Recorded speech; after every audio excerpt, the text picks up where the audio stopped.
मैं सनम एजाज देख रहे हैं आप जेके स्पेशल सनम के साथ हालात वाक़ात पे हमारी ख़ास नज़र। और शुरुआत फरमान से, सरकार का एक और फरमान, और ये फरमान जम्मू कश्मीर में आया है। जम्मू कश्मीर में ये फरमान टैक्स को लेके आया है, प्रॉपर्टी टैक्स को लेके आया है। और जम्मू कश्मीर की सरकार ने शाम गए जो हुक्मनामा जारी किया है उसके मुताबिक अब जायदाद का टैक्स सरकार वसूल करेगी। 5 अगस्त 2019 तक जम्मू कश्मीर मुल्क की वो पहली रियासत थी जहां पे टैक्स प्रॉपर्टी का नहीं लिया जाता था। लेकिन 5 अगस्त 2019 के बाद रिऑर्गेनाइजेशन बना, तो रिऑर्गेनाइजेशन एक्ट के तहत जम्मू कश्मीर को भी प्रॉपर्टी टैक्स के ज़ुमरे में लाया गया है। और अब बाज़ाब्ता तौर पे सरकार ने आज शाम गई हुक्मनामा जारी किया है और युकम अप्रैल साल 2023 से जम्मू कश्मीर में इंतज़ामिया टैक्स प्रॉपर्टी का लेगी।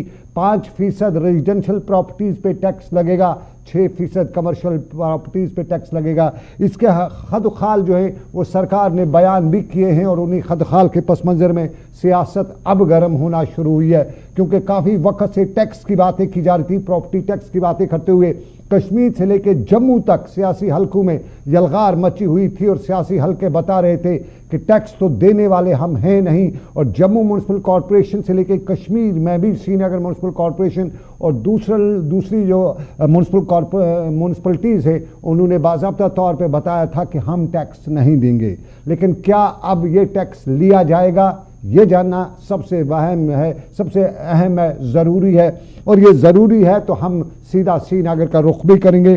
Parvez Qadri deputy mayor Srinagar municipal corporation के हमारे साथ ज्वाइन करेंगे। और परवेज़ साहब बहुत बहुत शुक्रिया हमें ज्वाइन करने के लिए। शुक्रिया। परवेज़ साहब जरा बताइएगा, टैक्स देंगे? अब सरकार का हुक्मनामा जारी हो गया, शाम गए हमने सुना, आप बता रहे थे कि टैक्स तो देंगे नहीं, तो क्या अब ऑर्डर हो गया तो देंगे? जी, पहले मैं आपके जरिए लोगों को ये बात बताना चाहूंगा कि जो ये एसओ निकला है ये एक स्पेशल ऑर्डर है, ये कोई हमारे एक्ट में अमेंडमेंट नहीं है जिसको सरकार एकदम से लागू कर सकती है। ये स्पेशल ऑर्डर है, इसको बाज़ाब्ता सरकार को हमें भेजना है, इसको काउंसिल में ले आना है बजट रेजोल्यूशन, और तब जाके इस पे बहस होगी। जब काउंसिल में इस पे वोटिंग होगी, कॉर्पोरेटर इसको एतमाद देंगे, तब जाके ये पास होगा। फिलहाल हमारा कोई ऐसा इरादा नहीं है, हम श्रीनगर में प्रॉपर्टी टैक्स को इम्प्लीमेंट नहीं होने देंगे, क्योंकि आपको यहाँ के हालात से आप वाकिफ है। हालात काफी खराब रहे हैं, लोगों को बिजली फीस भरने के लिए पैसे भी नहीं है। आपने देखा होगा कि हाल ही में सरकार ने बिजली फीस जमा करने के लिए एमनेस्टी स्कीम भी दी थी, मगर फिर भी वैसे की वैसी स्कीम रही, लोगों ने अभी तक भी बिजली फीस नहीं भरा।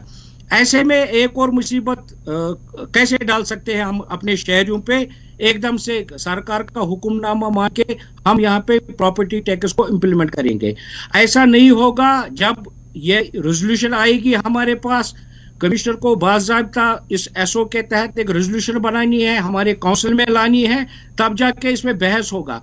पहले मैं एक बात आपको ये दुरुस्त कर दूं कि जब प्रॉपर्टी टैक्स की बात आ गई, हमारे काउंसिल में ऐसा कोई प्रपोजल नहीं गया है सरकार की तरफ से। जब से हमारी कॉर्पोरेशन का टेन्योवर शुरू हुआ, हमने कोई प्रपोजल नहीं भेजा है सरकार को प्रॉपर्टी टैक्स का।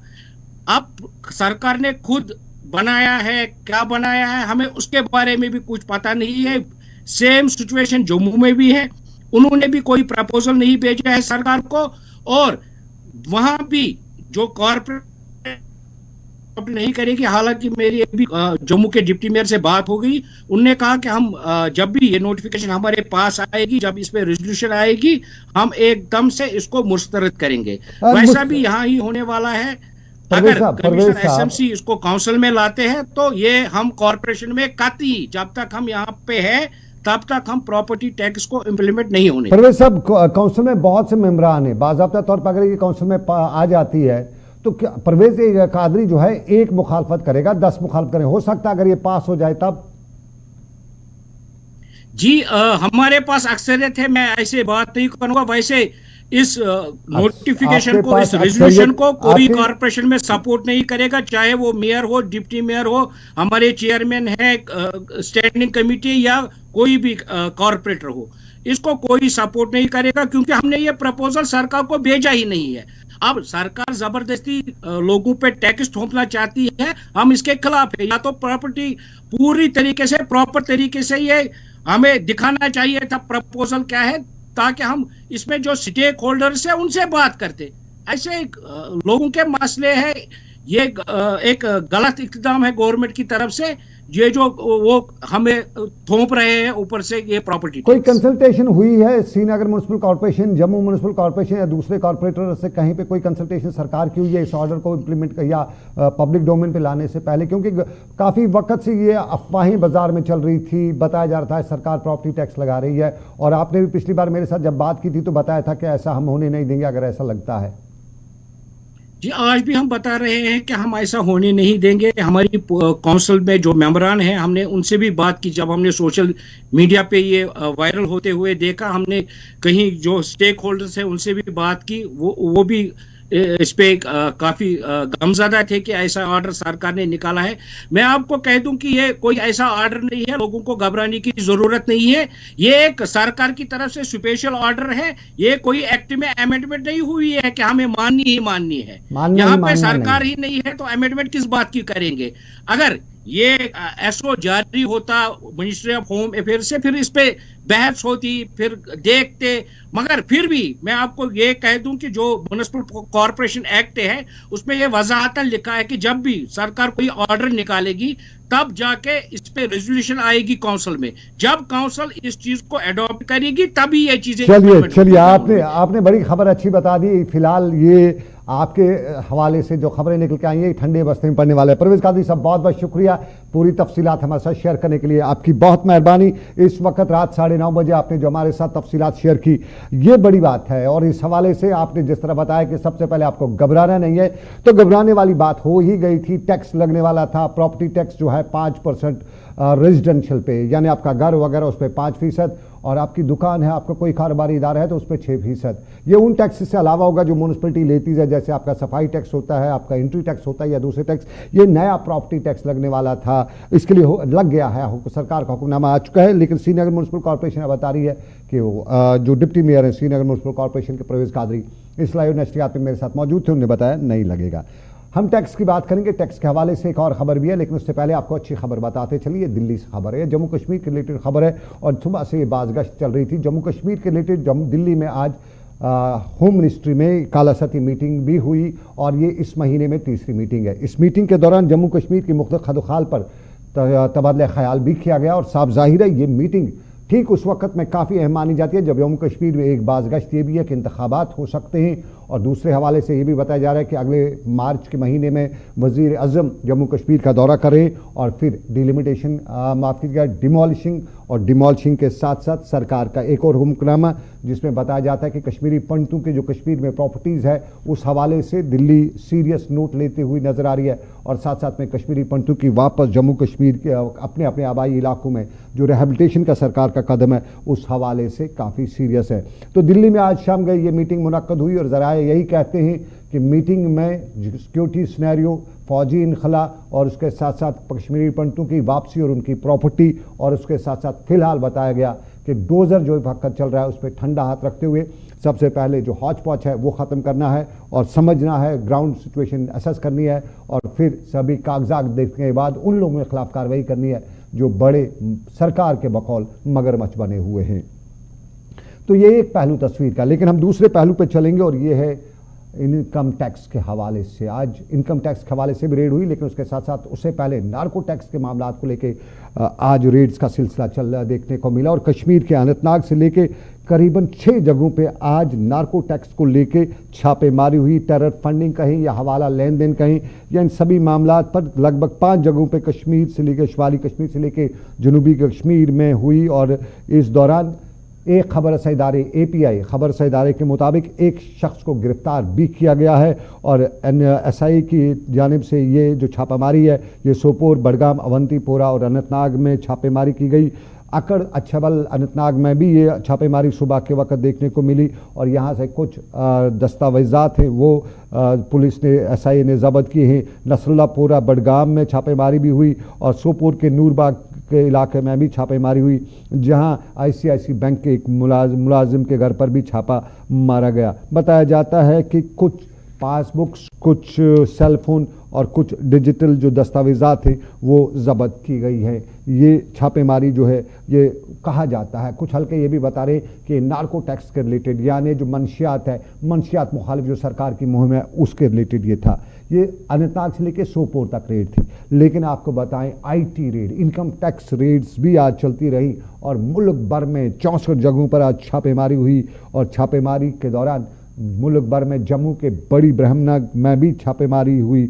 और छापेमारी के दौरान बताया जाता है कि माली बदनवानी के सिलसिले में आज की छापामारी थी। और जम्मू के बड़ी ब्राह्मण इंडस्ट्रियल एस्टेट में छापामारी के दौरान कुछ यूनिटों के कागजात को बारीक बीनी से चेक भी किया गया। ये जम्मू में रेड थी और जम्मू में रेड के दौरान बताया जाता है कि माली बदनवानी और मुल्क के साथ साथ जम्मू कश्मीर में भी सिडको इंडस्ट्रियल कम्प्लेक्स बड़ी ब्राह्मणा जम्मू में आज छापेमारी हुई।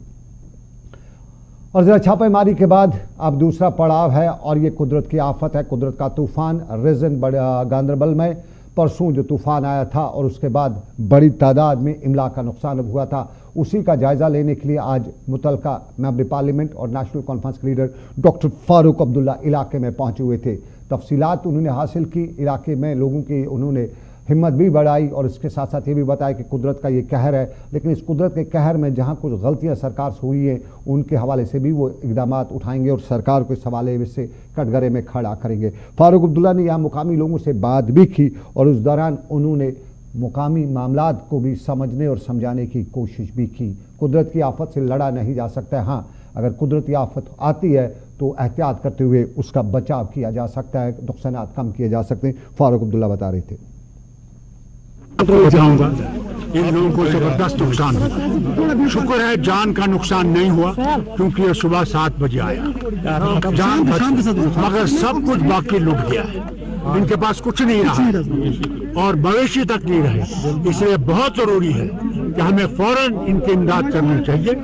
पहले इनके लिए एक जमीन ढूंढनी पड़ेगी जहां इनको बसाना है, उसके बाद इनके मकानों के लिए जो कुछ भी देना पड़े उसके लिए हम लोगों को वो इंतजाम करना चाहिए। उसके साथ साथ जो इनका नुकसान हुआ पूरा तो नहीं कर सकते मगर जितना वो पूरा कर सकते हैं इनके नुकसान को पूरा करना पड़ेगा कि ये फिर से जिंदा रह सके। फारूक अब्दुल्ला नेशनल कॉन्फ्रेंस के सरपरस्त आला और बड़गा गांदरबल इलाके में आज जहां नुकसान हुआ है उसकी भरपाई के हवाले से बयान दे रहे थे। लेकिन आपको अब नाज़रीन बताएं, हम शहर की बात करें तो शहर में G20 का अब की बार इजलास होने जा रहा है और उसी G20 के इजलास के हवाले से सरकारी सतह पे भी इकदाम उठाए जा रहे हैं। शहर को खूबसूरत या बेहतर बनाने के हवाले से इकदाम उठाए तो जा रहे हैं और उस दौरान खुदाई भी शहर में देखी जा रही है। लेकिन जम्मू कश्मीर में बेहतर ट्रांसपोर्ट सहूलियात फराम करने के लिए इंतज़ामिया भी गौर कर रही है और अगरचे सरकार की जो सर्विसेज है, बसें चलाने का जो फैसला किया था और उस बसेज के हवाले से कुछ बसें खरीदी भी गई थी, उन बसों के हवाले से भी सवाल उठते हैं कि वो बसें अब कहाँ हैं, किस यार्ड में पड़ी हुई हैं। लेकिन सरकार ने अब G20 इजलास से पहले बेहतर और नए ज़माने की टेक्नोलॉजी को बरकार लाते हुए और E20 बसेज को ख़रीदने का फ़ैसला किया है और बताया जाता है कि करीबन 200 के करीब ये बसें खरीद कर श्रीनगर में चलाई जाएंगी और श्रीनगर में ये बसें चलाए जाने के बाद जम्मू कश्मीर में ट्रांसपोर्ट के सिस्टम को या सेक्टर को एक बढ़ावा दिया जाएगा। ये तस्वीर का एक पहलू। लेकिन हम दूसरी तस्वीर पे चलते हैं, सोपोर की तस्वीर दिखाते हैं जहां खेलों में बेहतर कारकर्दगी करने वाले लड़कों में या उन खिलाड़ियों में आज अवार्ड भी तकसीम किए गए। ये सोपोर में जैनगीर स्पोर्ट्स एसोसिएशन के ज़ेर एहतमाम अवार्ड तकरीब रखी गई थी जिसमें मेहमान खुसूसी इलाके के तहसीलदार और उसके साथ साथ SDPO सोपोर रईस अहमद और दूसरे इलाके के लोग थे और बताया गया कि मुआशरे में स्पोर्ट्स एक्टिविटीज़ से साउंड माइंडनेस, साउंड बॉडी की बात आ ही जाती है, हौसला अफजाई की बात की जा रही थी। लेकिन जम्मू कश्मीर लेफ्टिनेंट गवर्नर के हवाले से आपको बताते चले कि बड़ा ऐलान हो रहा है और हो भी चुका है और सरकारी इदारों में नौकरी हासिल करने के लिए खिलाड़ियों के कोटे में इजाफा कर दिया गया है। सरकारी ज़राए से हमें मालूम हुआ है कि बाज़ाब्ता तौर पर अहकामात सादिर किए जा रहे हैं और पहले मरहले में आने वाले दिनों के दौरान 240 के करीब खिलाड़ियों को, उन खिलाड़ियों को जिन्होंने मुल्की और बैन अवी सतह पर अपनी सलाहियतों का भरपूर मुजाहरा किया है, उनको सरकारी नौकरियां फराम की जा रही हैं। और LG इंतज़ामिया का ये भी कहना है कि सरकारी इदारों में खिलाड़ियों के कोटे में इजाफा करने का मामला काफ़ी वक्त से रुका पड़ा था और इंतज़ामिया ने अब उसे हल कर दिया है और बेहतर खेल मुकाबले या बेहतर खेल पेश करने वाले खिलाड़ियों को सरकारी सतह पे मुराद भी दी जाएंगी, हौसला अफजाई भी की जाएगी और उनकी नौकरी के हवाले से भी इक़दाम उठाए जाएंगे। चलिए, गुड गवर्नेंस की बात हम कर ही रहे हैं तो गुड गवर्नेंस में आवाम का एतमाद बहाल करने के लिए आवाम तक पहुंचना ज़रूरी है और कश्मीर से लेकर जम्मू तक ज़िला इंतज़ामिया ये इक़दाम उठा ही रही है। पुलवामा के ज़िला तरक्याती कमिश्नर बसीरुल हक ने भी आज पंचायत हल्का में एक ब्लॉक दिवस का एहतमाम कर रखा था। साफ ज़ाहिर है ब्लॉक दिवस आवाम और सरकार के दरमियान दूरियों को कम करने की कोशिश है और इस ब्लॉक दिवस के दौरान सरकारी इदारे या सरकारी हुकाम गांव देहात पहुंचते हैं, आवाम से मिलते हैं, आवाम के मामलात सुनते हैं, मुतालबात भी सुनते हैं, मामलात और मुतालबात के दौरान अपने भी मामलात बताते हैं और यूं एक एतमाद की फ़िज़ा कायम की जाती है और इस फ़िज़ा को कायम करने के दौरान पेड़ लगा के भी अपने माहौल को सब बचाने की कोशिश की जाती है। बसीर लक ज़िला तरक्याती कमिश्नर पुलवामा और कई इक़दाम उठाने के लिए काफ़ी इलाके में जाने और माने भी जाते हैं और आज उन्हीं मामलात को लेके उन्होंने पुलवामा के इलाकों में ब्लॉक दिवस रखा हुआ था और एक ब्लॉक दिवस के दौरान खुद पहुंच के लोगों से मिले और मसाइल सुने, हल करने की यकीन दहानी भी दी। प्रॉस्पेरस गांव है, यहाँ पे डेवलपमेंट की ज़रूरत थी और इनके मसले मसाइल को हल करना था, तो इसीलिए और आने वाले 23-24 का जो हमारा प्लान है उस प्लान को किस तरीके से हम जो है वो लोगों से अप्रूव करवाएं और लोगों के जो नीड और एस्पिरेशन है, जो डिमांड है, उनको किस तरीके से उस प्लान के अंदर हम रिफ्लेक्ट करें ताकि आने वाले टाइम में इम्प्लीमेंट करें। और दूसरी मेन चीज़ ये थी कि यूथ को किस तरीके से एंगेज करें कि आने वाले 20 साल या 25 साल में डेवलपमेंट का सिनारियो उनके गाँव में, उनके इस इलाके में या डिस्ट्रिक्ट में किस तरीके से होगा।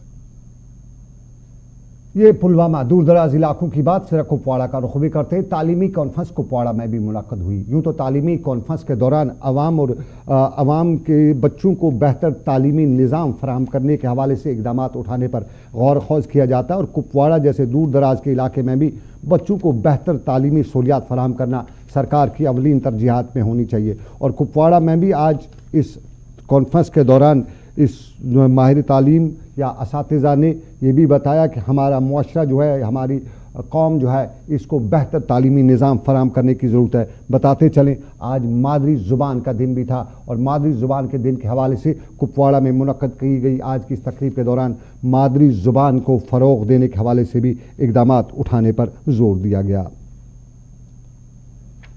तालीमी कॉन्फ्रेंस का जो आज इनअकाद किया, इसमें चंद चीज़ें ज़ेर गौर थी।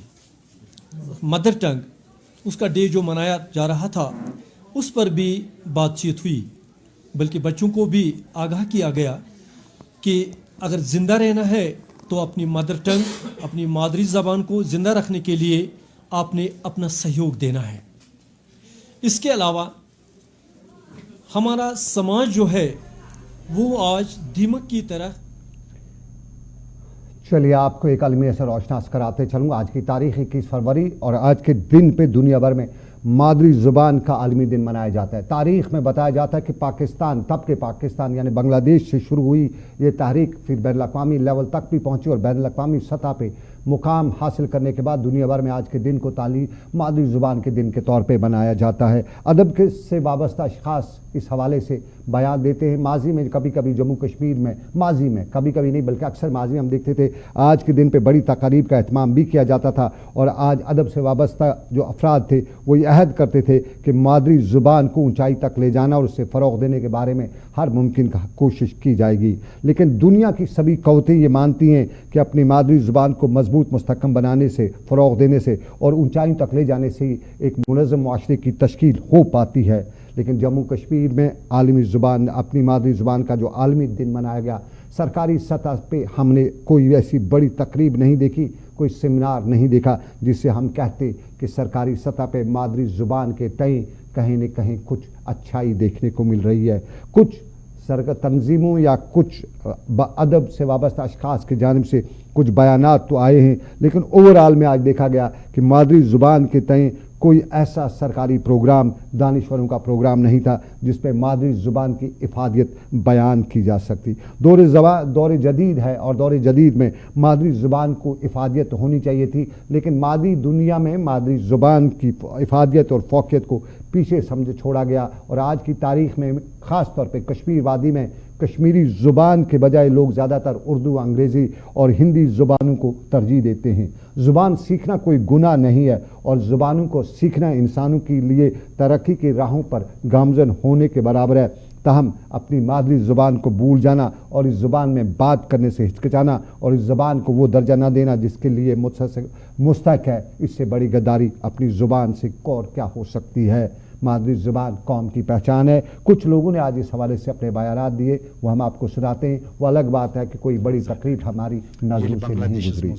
मामला गो तम विज मशरकी पाकिस्तान तम विज उर्दू आई मुसलत कर तिमन पे तिमो दोक न यह जबान तत वोत अत लोग टाइम पत तकरीबन सन 2000 मज आव पत इंटरनेशनल यूजन के यूनेस्को आव तमि तरफ आव पत जनरल असम्बली तरफ आव पत यह दह करार कर कि हे जबान हस आलमी दह तो अत मामलस मज जबान बुनियादी वसील पन ख्यालात, पन एहसासात, पन जज्बात दुयमन ताम वातन खुद तो मे पन बहुत कोशुर, मे पन माज जेव कोशुर तो युतान आलमी सतह पे वन दुनिया प्रत कह हसास कौम आज मनावा आलमी सतह पे पूरे आलमस मज माज जेव हुंद आलमी दह तो कोशुर तु मनावा अकीदतन मनावा बल्कि युतान मज हुंद ताल्लुक लला आरिफा वनान हज शेखुल आलम अलैहि।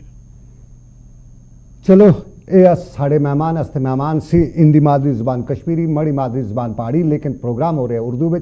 और ये प्रोग्राम आप तक दिल्ली के हमारे स्टूडियो से लाइव नशियात में आप तक पहुंचाया जा रहा है। तो इसी हवाले से आपको बताते चले, श्रीनगर के हैदरपुरा में भी आज एक अदबी नशस्त का एहतमाम किया गया था और इस दौरान गुलाम अहमद जौहर की तहरीर करदा किताब कुलियात जौहर की रस्म रोनमाई अंजाम दी गई। इस मौके पर मारूफ कश्मीरी प्रोफेसर बशीर बशर मेहमान खसूसी रहे, जबकि डॉक्टर गुलाम नबी हलीम ने तकरीब की सदारत की।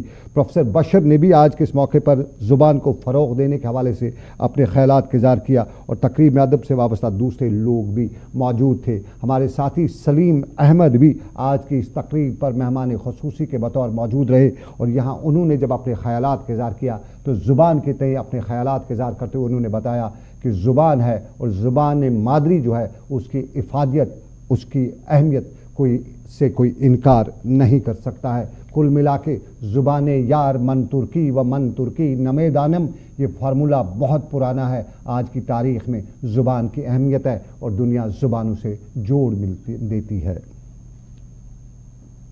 हज़रत बशुस नाजरीन गुलाम नबी हलीम अक अदीब, नकाद तो राइटर, कश्मीर ज़बान सत वाबस्त दरस व तदरीस ते करान।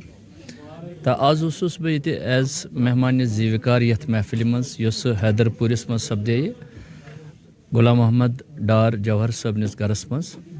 दरअसल अहज अकिस किताब मोहर तुलन यथ किताब कुलियात जौहर नाव यमो शायरी कर्म सूफी शायरी तो तथ गई आज रस्म रोनमई तथ आई मोहर तुलना यथ मज प्रोफेसर बशर बशीर तस बह तो बेत यम जन अदब शनास अदबस सत ताल्लुक थावान लोक थावान तो लेकिन अजीब इतफाक ये कि आज 21 फरवरी तो अजुक दो। चलिए एक किताब की तसनीफ़ यानी इल्म व अदब की बात, और इल्म व अदब में हमारा मुआशरा तालीम के मैदान में बहुत आगे है, मिसालें बहुत दी जा सकती हैं। और आज की तकरीब हम आज जनूबी कश्मीर के कुलगाम के देवसर के इलाके में हमारे इल्म व अदब की हमें बात मालूम हुई। बात नंबरदारों की थी और सरकार अब नंबरदारों को बाज़ाब्ता तौर पे उन नंबरदारों को मुंतखब करने जा रही है जो पढ़े लिखे हों, और इसके लिए आज बाज़ाब्ता तौर पे इम्तिहानात का सिलसिला जारी रखा गया था। इन इम्तिहानात के दौरान नौजवानों ने भी इम्तिहानी पर्चे दिए, कुछ उन लोगों ने भी, बुज़ुर्गों ने भी जो पहले से नंबरदार हैं उनने भी इम्तिहानी पर्चे दिए और ये साबित किया कि नंबरदार हो या जमादार हो तालीम ज़रूरी है। लेकिन आज के इस मौक़े के दौरान हमने एक ऐसा अनोखा मामला भी देखा जिसको देखने के बाद हमारे रोंगटे खड़े हुए। इस शख्स को देखिए, इसकी सुनिए, ये कितना तालीम याफ्ता है, ज़रा सुनिएगा। मेरी एजुकेशन क्वालिफिकेशन जो है वो double PG BEd gold medal from Kashmir university MEd, उसके बाद DCPA diploma in computer programming application, उसके बाद veterinary pharmacist from last 13 years, उसके बाद डॉक्टरेट और बीएफसी फूड्स एंड फीड्स में जीएम काम करता हूँ जम्मू कश्मीर में। ये एग्ज़ाम मैंने इसलिए दिया, जितने भी हमारे गांव में जितनी भी नाइंसाफ़ियाँ हो रही थी और जो काम पेंडिंग है मिस्किनों यतीमों और बेवाओं। ये तालीम की बात आपने सुना, कितनी डिग्रीज इसने कर रखी हैं और नंबरदार के लिए ये यहाँ पे इम्तिहान देने आया था। नंबरदार यूजुअली गाँव में होता है और उसका इतना ज़्यादा नहीं रोल रहता है, गाँव में इलाके की सूरत पे नज़र रखता है और सरकार और आवाम के दरमियान एक कोऑर्डिनेटर के तौर पे यूजुअली देखा जाता है काम करता है। कोई ज़्यादा उसको रिनोमरेशन या ज़्यादा कुछ सरकार की पैसे वगैरह तनख्वाह वगैरह नहीं मिलती है, लेकिन हमारे एमफिल, पीएचडी, डीओएमएस, एमयूएस जितनी भी डिग्रीज लगभग हैं और उन डिग्री जिनका नाम भी मैंने सुना है, वेटनरी से लेकर बैचलरी तक इन शख्स ने कर रखी हैं और ये नंबरदारी के इम्तिहान में शामिल होने पहुंचा हुआ था। ये अजूबा है, 7 अजूबे दुनिया के हैं, कश्मीर का 8वां अजूबा ही इसको रख सकते हैं। और कश्मीर का 9वां अजूबा आपको जम्मू श्रीनगर हाईवे आपको बताते चलें, ये अजूबा नहीं है, कश्मीर का 9वां जो है मुसीबत है। और इस मुसीबत में जम्मू श्रीनगर हाईवे अक्सर जम्मू से लेकर कश्मीर तक के लोगों के लिए दर्दसर बनी रहती है।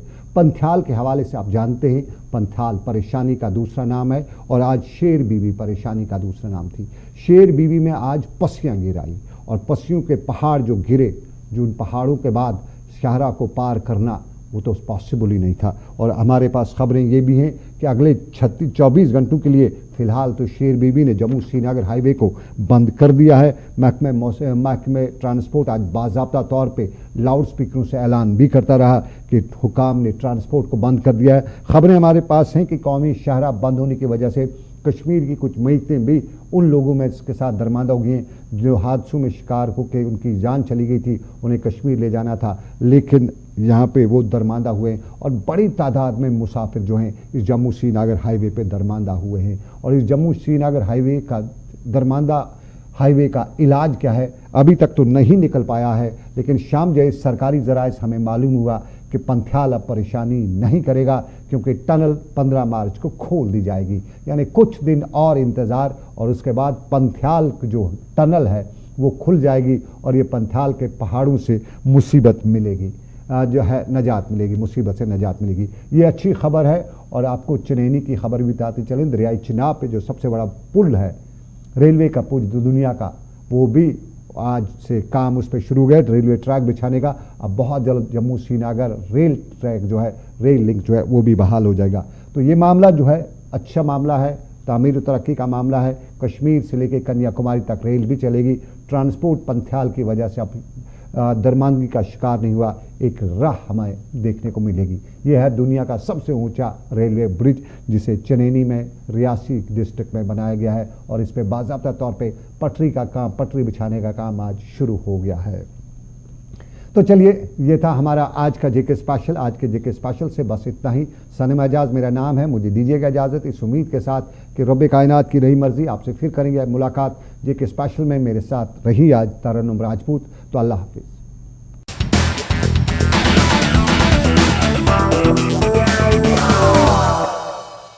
प्रोफाइल्स देखो फिर